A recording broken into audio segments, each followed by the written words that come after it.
I'm Alexa Schwerha with Campus Reform. Today I'm excited to be speaking with Joshua Philipp. He is a senior investigative reporter at the Epoch Times, and today we're talking about sexual education and how that could be impacting higher education as well as K-12. Joshua, thank you for joining me. Hey, pleasure being here. Thank you.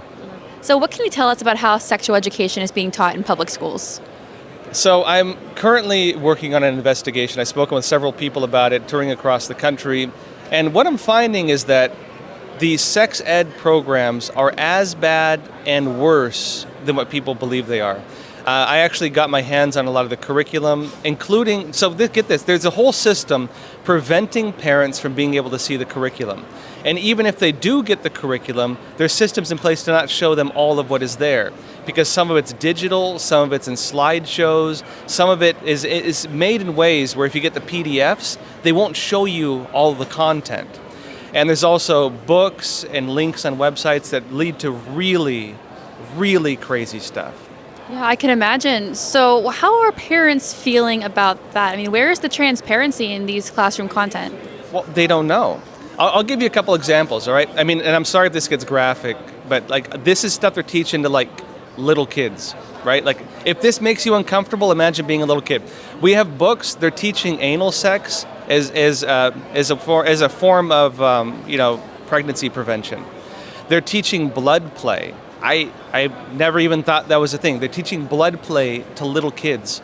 They're teaching every single form of sexual perversion and deviancy as if it was normal, because the focus is on more of a holistic view of sex, right? They want to include every single type of sexuality and normalize it. That means every kink you can think of, every wild thing you can think of, they're teaching this to little kids. And they even have games trying to normalize it, where kids, for example, will put lube on their hands and shake each other's hands and be encouraged to keep eye contact while they touch each other's hands sexually.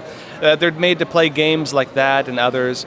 And at the same time, too, the parents are not being told about this content and what's actually being done in these classes. And then if teachers feel too uncomfortable about it, they call in Planned Parenthood or other organizations to bring in their agents to teach the kids themselves.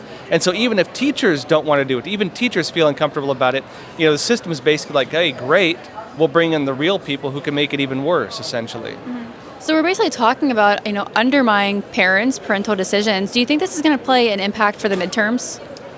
I think this will play an impact for the midterms if people learn about it. The issue is that, again, there's a whole system trying to prevent parents from even knowing what's being taught, and they deny it. And, I basically, what I try to do is trace things to their origin and then trace it forward. I like to find out where things start and where the head of the snake is, so to speak, and then look at that. This is the World Health Organization and International Planned Parenthood leading the charge, teachers' unions in the U.S., and then a political system basically pushing for it. And United Nations pushing a lot of this stuff, working together with World Health Organization, of course they're part of them, and International Planned Parenthood. They've done a lot of this in Africa already, and you can look at some of the programs they have there, where if they want to get like relief, they have these relief packages. If they want to get that, they have to agree to everything else. That means the education system, that means the sex ed programs and everything else. They are forcefully, in some areas, sterilizing women. Some of it's forced sterilizations. They've done this previously. Some of it's really, really bizarre sex ed programs. And the damage to these countries is already significant, and they're doing the same thing here.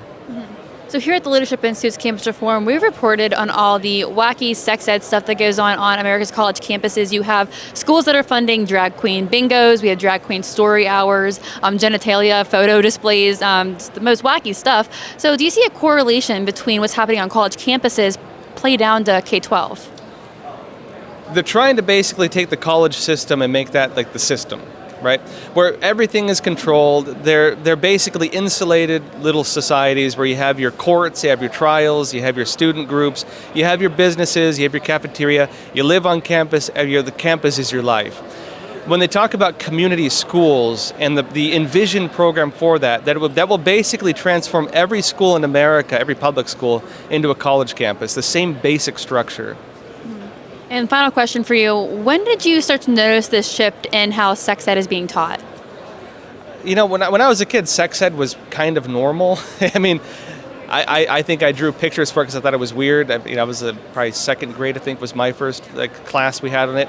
And back then it was more clinical and it was kind of gross. And then in high school it was more like they showed you STD photos and it was gross. And that was the extent of it for the most part. It was, had to be safe with it. I think a lot of the shift happened under Obama when he started, maybe people would say other eras, but when he started normalizing, basically the trans movement and other things, and they wanted to have more of an all-inclusive, anything goes type of approach to it, because they said anything other than that would be discriminating against all the different, sexualities or kinks that they want to try to define. And that meant normalizing and convincing children that every one of these things is normal and healthy. Awesome. Thank you so much. Pleasure. Thank you.